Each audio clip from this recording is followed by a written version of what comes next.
Okay, next one. Oh, I'm gonna tell a quick story about getting too stoned in Walla Walla, Washington. I go to Walla Walla every year for Christmas, pretty much. That's where my grandma is and like a whole bunch of my family. I love Walla Walla. I don't love going there for Christmas. It's freezing and everything's closed because it's like the holidays. So I kick it with my cousin. She's maybe like 6 years older than me, 5 years older than me. She's a little out there, but I love her to death. But her friends, are like a lot of ex-cons, a lot of felons, because the penitentiary's out there. So there's a lot of people that are fresh out of there. So she takes me to this like party where there's all these like dudes with fucking like swastikas and shit on their like tatted on them, and they're nice people. Like, I don't mention that my dad's Jewish, that's for sure, but and there's black dudes and shit. Like, it's not like kicking it with dudes with swastikas and shit. It was bizarre, but mostly, because sometimes in prison you just gotta get that shit. Like, I remember in rehab I met a lot of dudes that had swastikas or Aryan Nation tattoos, and were like completely nice dudes. Like, they're friends with like all races. Knew I was half Jewish. Like, they had to get them to survive prison. You know what I mean? But anyway, it's still kind of scary. And there's like little kids, babies running around and shit. And these people are smoking a lot of meth, and it's a weird environment. But I'm whatever. I'm having an all right time, chilling. It's something to do, meeting people, drinking. Then I take a dab. I was young, still in high school. Dabs were a new thing. I'd smoked weed all the time, so I was like, whatever. But I took a dab. Didn't really know what to expect. Maybe like 10 minutes later, I'm looking around the room, and these people are way scarier. This whole party just feels like I'm just like, I gotta get the fuck out of here. So I fake a phone call. I'm like, yo, Paul, I just gotta take this call real quick. So I go outside and just sprint home.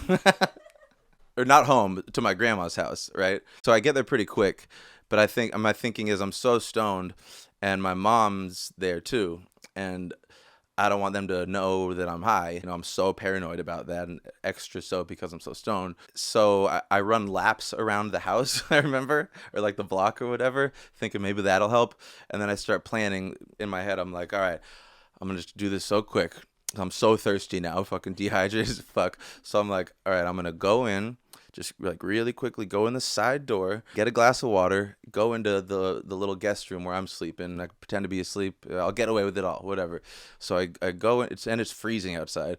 So I open the door, go in, go to the kitchen, turn the sink on, get my glass of water, go into the guest room, and like curl up under the blanket and just try to pretend to be asleep. And like maybe like 2 minutes later, my mom knocks on the door, and I'm like, hello? Pretend to be asleep. And she's like, Sam, are you okay? And I'm like, yeah, what do you mean? Of course I'm okay. And she goes, you left the side door open and then the sink running.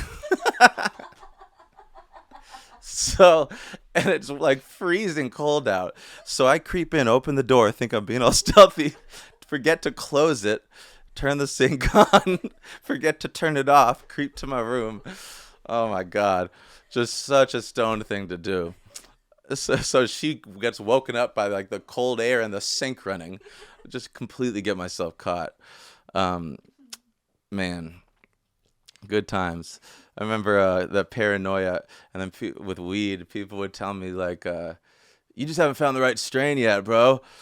And me and Wilson Luxurious we always would joke about like, what do you mean which strain? Like, all right, so do you want like the sativa, sort of be productive and also think you're gonna die, or do you want like the more indica, watch a movie on the couch and think you're gonna die? Either way, you think you're gonna die.